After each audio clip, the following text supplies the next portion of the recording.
welcome to another episode of Rebecca and Rebecca. My name is Rebecca Yager, and my partner in crime from the beautiful state of Indiana is Rebecca Reed. Hi, Rebecca.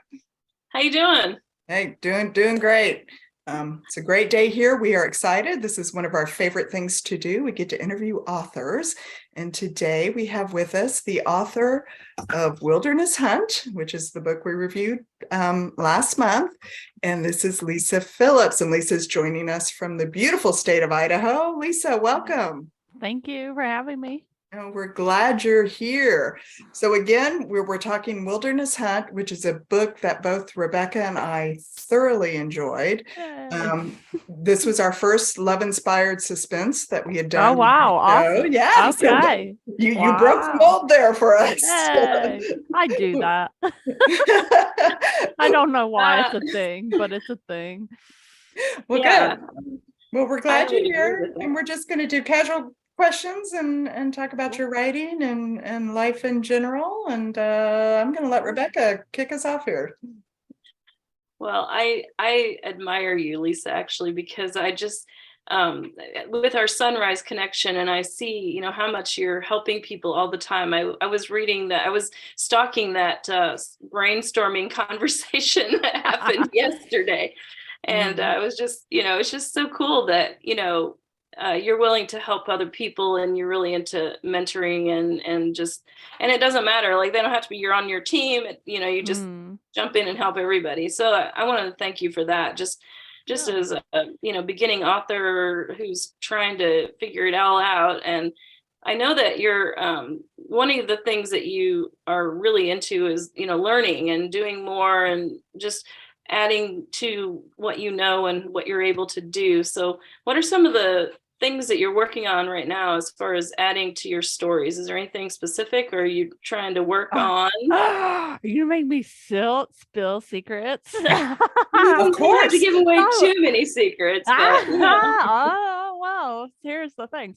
Well, just to back up a little bit, like just joining Sunrise and really getting that exposure to Susie May Warren and Novel Academy and the Story Equation, and it just so aligns with how I operate anyway, that it was like everything just clicks in my head. And so I know she loves Story Genius by Lisa Cron.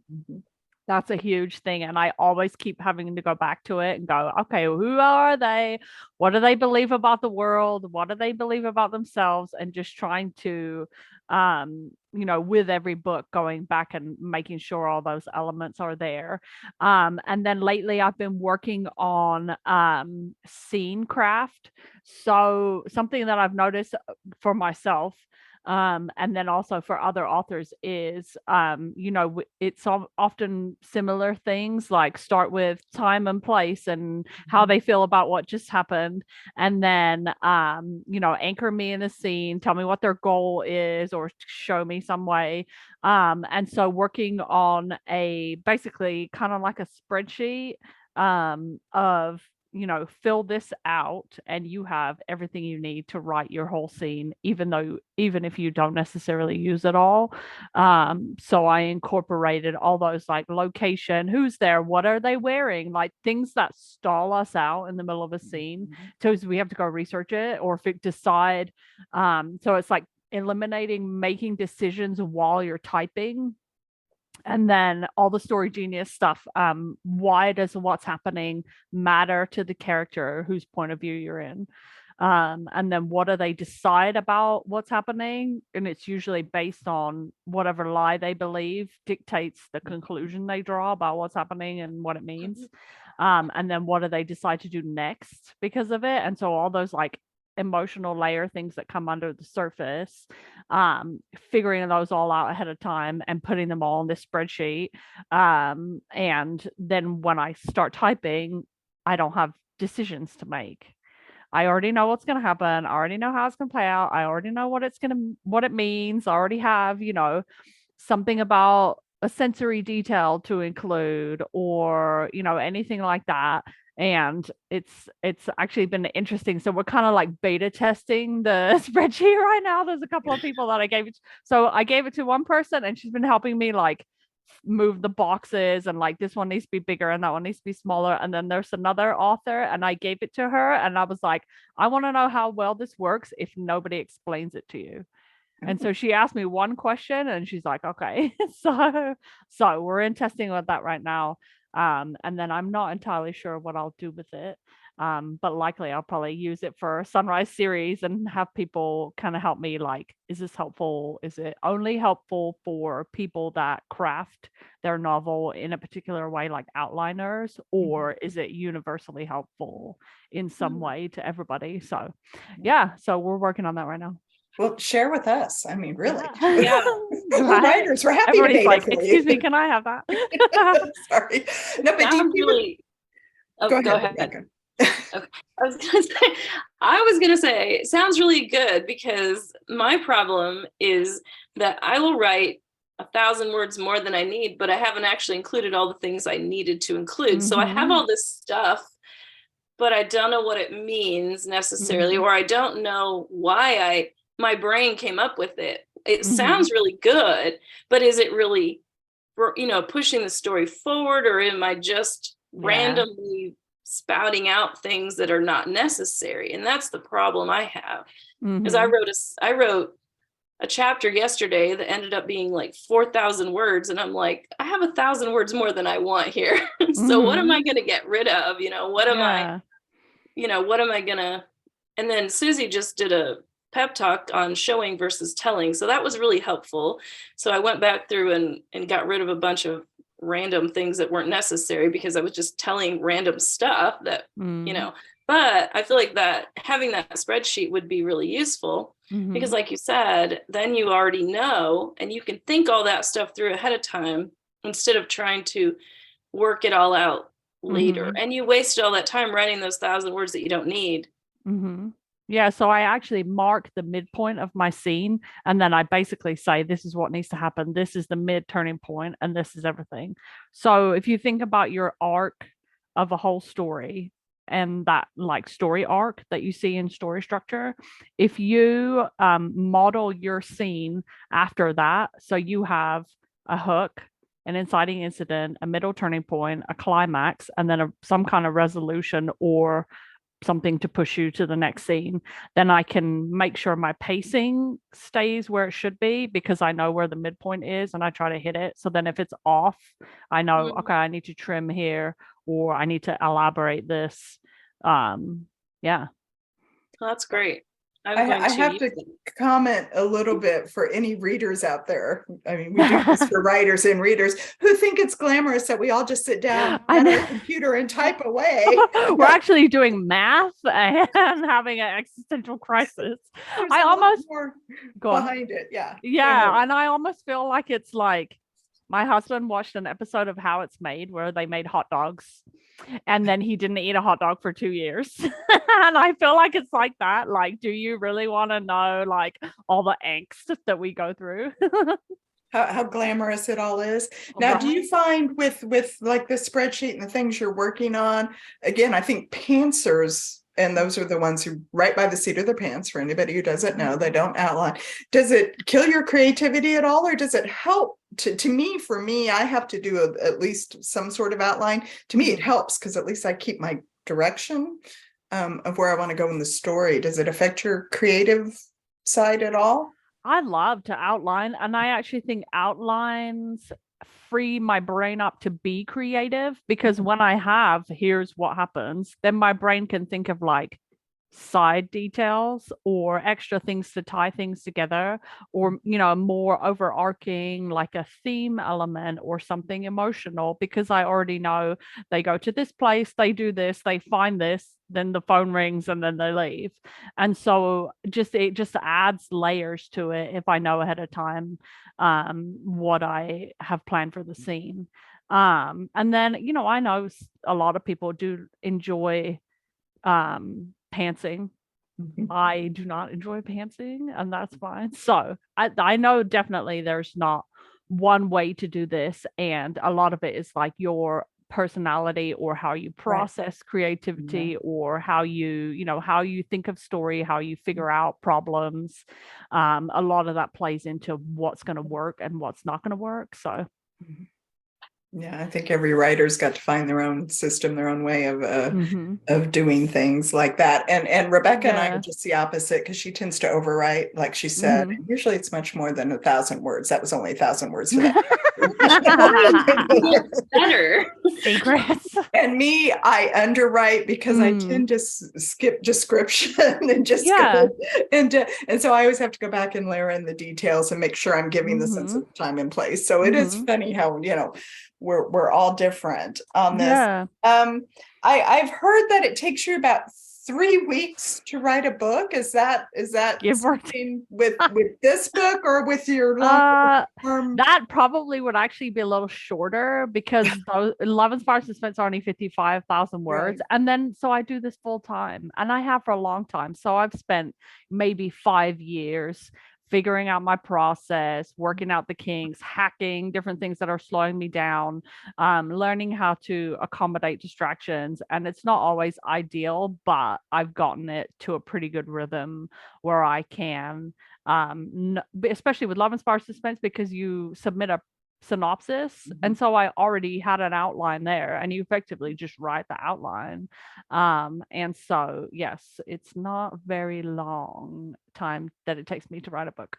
But you write all day, like business hours. Yeah, Pretty much. generally it's like 9 until you hit a point where your brain's just done and there's not really any point in pushing that because you push it to burnout basically. And so if you know how much is comfortable for you to achieve in one day, I would actually gone slightly under that so that you always have a little bit of reserves left at the end of the day, and then that's your normal. So yes.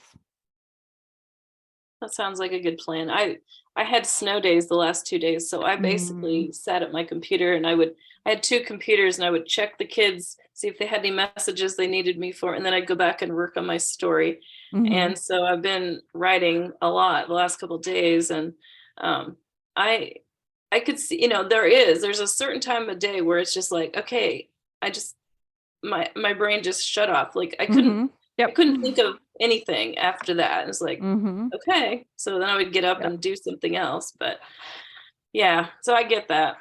Um, what made you decide to get into writing with dog stories? That was Yes. I have dogs, and that I have 2 dogs now, and they're the only dogs that I've ever had. So I didn't grow up with dogs. We got our first dog, I think almost about 7 years ago. And he's the moodiest, emotional thing you've ever met in your entire life. He's drama, but he's like stressed out. Anyway, not in a bad way, just in the hilarious personality kind of a way. See, he's an Airedale, and then my puppy's also an Airedale. So high energy, very like a lot of focus, a lot of activity. And so it kind of lends itself to seeing how a working dog, they can have that much focus and that much energy to just keep going. And so we were joking the other day that my puppy could survive on about 4 hours of sleep and only hydrate with snow because he just goes outside and eats the snow. I'm like, do you need a drink? So it's just a lot of fun. And then, books and movies and stuff about military dogs. And, I love SEAL Team because I want to see the dog with the little goggles parachuting. I don't care about the rest of the story. I just want to see the dog. And so when my editor at Love Inspired Suspense asked me if I wanted to do a dog book for Search and Rescue, I was like, yes. And so the first one I did was the one that came out. So it's actually book 1 in this series. If you look at it on Amazon, there's a series page. Mhm. And so book 1 is Desert Rescue, and it's an Airedale, Yes, because I wanted to read do that. my dog as a police dog. I was gonna And ask. so yeah, that one was a lot of fun. And then they asked me, so then this one is the second one I've done, and then I just turned in the third one, which comes out January 2024. So yeah, they're just fun. Yeah. Well, of course, we interviewed Kate too about her dog story. Yeah. So we kind of like animal story. Oh, I do. Yeah. I don't know if Rebecca, she just gets dragged into these animals. Yep. Well, I'm like you. I didn't grow up with pets and stuff. Mhm. Now I've had them as adult as an adult, but currently do not have pets again. So, but I'm really finding like Kate Angelo's, like Rebecca mentioned, and yours, I'm really having fun with them. So maybe there's a dog lover in me somewhere. My husband claims there is. Well, I'm I've gonna had animals forever, so to me, I don't think I've written any stories without an animal in them, as some sort of animal. So my Sunrise book is horses. So yeah. Awesome. but see, that's the yeah, fun thing about Rebecca and I, because we're opposites, but having so much fun together. So. Yeah.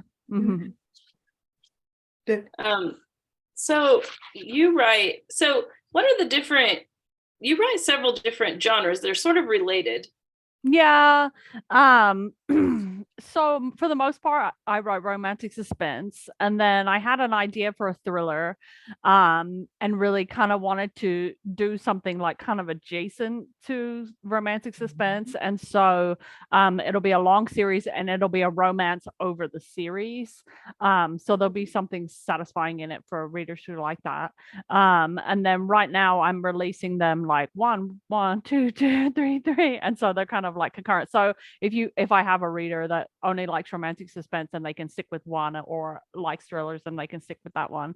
And so kind of like branching out a little bit. But then when I have actually previously branched out with a pen name into supernatural thrillers, which are tied to my name, and they're on my website. So if people want to read them, but it's such a small market that I wrote them because I wanted to, but it wasn't really like something that sold really well. And so I feel like I like to stretch myself, and so I don't all the way want to stay in a box, but you kind of have to a little bit if you want to satisfy readers with similar things, like things they know they love, books they know they're gonna get something satisfying when they buy it. So yeah. Does it help you creatively though to stretch once in a while? I know, like you said, you it got really does. Yes. And even between the two series that I'm writing right now. So Benson First Responders are romantic suspense, and it's the first time I've ever done a victim point of view and or a bad guy point of view. So I wanted to add that in. I started a new series, so it's like, okay, what am I going to do differently that then I keep doing that for the series, just so it's not too super jarring for people. And so I add in, just real short little scenes, the victim and the killer, or whoever it is. And those are Benson First Responders are like 65,000. And then my thrillers are one point of view and closer to 100,000 or 90,000. And so even going between those two is enough of a shift that it's kind of like a palate cleanser almost. And then, Love Inspired Suspense, they have a particular style they want. They have a particular the way they want the story to come out. And so, being creative within that is also, a different way of being stretched. And so, yeah, so I kind of try. And then once in a while, I'm like, I want to write something crazy just for fun. So we'll see how that comes out. Oh, the life of a writer. Now you say mostly you write in your office there, but in the summer you like to perhaps get out, and you talked about dictating. Does dictating your books, again, a different process with your mind and how you think? And I think if I like my notes when I prep for a scene, like with my spreadsheet, so how I figure out the scene is always the same. And then whether I type it or dictate it, dictating the notes are slightly more thorough because I tend to almost just be reading off what I wrote. And so it's just a different, like sometimes you're in a season where I need to be outside. So 2020 in the summer. So the kids came home from school spring break and didn't go back to school until the next school year. So I had a puppy. I had 2 kids at home. My husband worked from home anyway. And so I was like, you know what? I'm going to go sit at the end of the yard and I'm going to watch the puppy while I write, because it was actually a great way of getting my work done and being, a little bit solitary. There's less input and I could see the dog and what he was doing, what trouble he was getting up to, because I was outside. And so it's very like seasonal. Like I've had seasons where kids had sports or different activities and I sat in the car and I've written entire books with my computer up against the steering wheel and my notebook next to me, either really warm or freezing depending on what time of year it is. And so it's just kind of a little bit like adapting to seasons of life. I've had kids in so many different schedules of drop off pickup times, different schools, the same school, different other things. Now I've got one in high school and one homeschooling, and so you just kind of learn to do what you need to do for your own season and what's going on. So and to keep the productivity happening. yeah. However you can. Specifically talking about Wilderness Hunt, Nico, the dog, had his own personality and was really a fun with Kelly, and they were just so attached together. But one thing I saw that you talked about here was the thing that surprised you with this story was how many characters were lying. Yes. I tend to overcomplicate things, and I'll tell my Love Inspired Suspense editor an idea and she'll say, that sounds really complicated. I'm like, what? I thought it was fine. And so, I like to throw in twists. I like to throw in, surprises for the reader, because within that Love Inspired Suspense format, I'm like, okay, now let's throw in a twist or do something unexpected. And so, who knows what in a suspense is really key. Like, what do they believe based on what they know?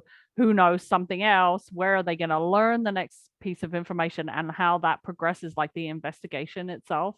And then I love to tie in like personal, like her dad, his brother, how do they connect, like the professional life and the personal life? There's an intersection.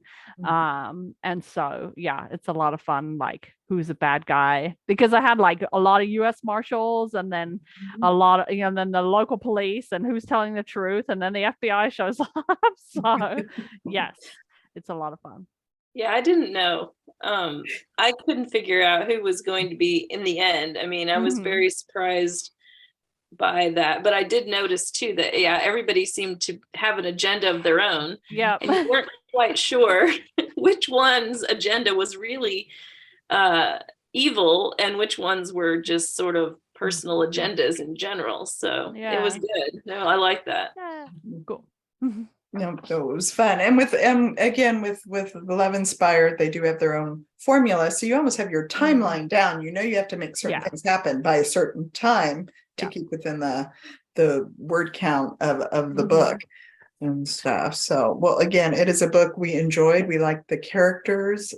Twins was a great thing. We don't give away spoilers, by the way, so we skirt around the good stuff. But you have the mob family and the, like you said, the marshals and the FBI and lots of and Kelly wrestling with her own background and demons from her past and how she saw herself as opposed to how Ethan saw her, which I thought was well done with that part. I really liked getting into their heads and again how different people perceive us, and you laid that out well. So it is a book we enjoyed. Yes. Yeah, I do a lot of like law enforcement, special agent, CIA, and so I was like, I'm gonna have a hero who's a school teacher, and he had his like history, and there was a certain like there's innate like training because he was in the military before, but I was like, why can't he just be a nice guy? And then adding the twist of the like misunderstanding of who he was Yeah. a lot of fun. And amnesia is always fun. I don't all the way know how realistic it ever is to have this, but then I was like, you know what? Like, let's do not full-blown amnesia, but just kind of like a temporary, gets resolved earlier in the story. So yeah, it's just a lot of fun to have all those hooks in there. So Yeah, I really did enjoy the misunderstanding of the twins at the beginning, and then yeah. the amnesia part I liked all of that. And I liked how he jumped in, right at the beginning. Their meet cute was really good too. I really liked that. Because she thought he was somebody else, and then he didn't know who she was, and they just sort of ended up together. And then with her like personality and like her past, and trying to make sure, with her idea of wanting to be in charge, and then how they worked all that out. It was really good. I liked it. Yeah. Yeah, that's good. Well, we are going to look forward to the next January of 24. You said? January 2024. It's the next one. For the next one, and then however many you have in between that aren't love inspired, but you're Just a couple. just a few. Come on. I'm sure it's just a couple. So obviously y'all need to go to your website is author Lisa Yes, author. Yep. .com, because there is an author lisaphillips.net, by the way, out there. So this is a .com. So look for Lisa, and she'll list all her books and what's coming up. And I think I'm gonna just be a permanent reader of yours. On that. Awesome. Judging from that. Any last words you want to leave with readers or writers, Lisa? Thank you for making it so I can do something that I love to do. That's great. And Rebecca, any last questions or wrap up? Nope, I'm looking forward to the next ones. So that's great. Well, Lisa, I don't know. We will read the next one next year, and we may have to have you back on and talk all over again. We'll see the progress of the spreadsheet. Yes. What's going on? I'll update you. Oh, good. We can't wait. Well, we appreciate everyone joining us today. Again, if you want to find out more about Lisa, it's author lisaphillips.com, and she has books releasing constantly. Let's be real and just grab one, pick it up, read it. I think you're going to enjoy it. And again, we thank you, Lisa, for being here. And we will see everybody next time, next month. Next month. Thank you. Bye-bye.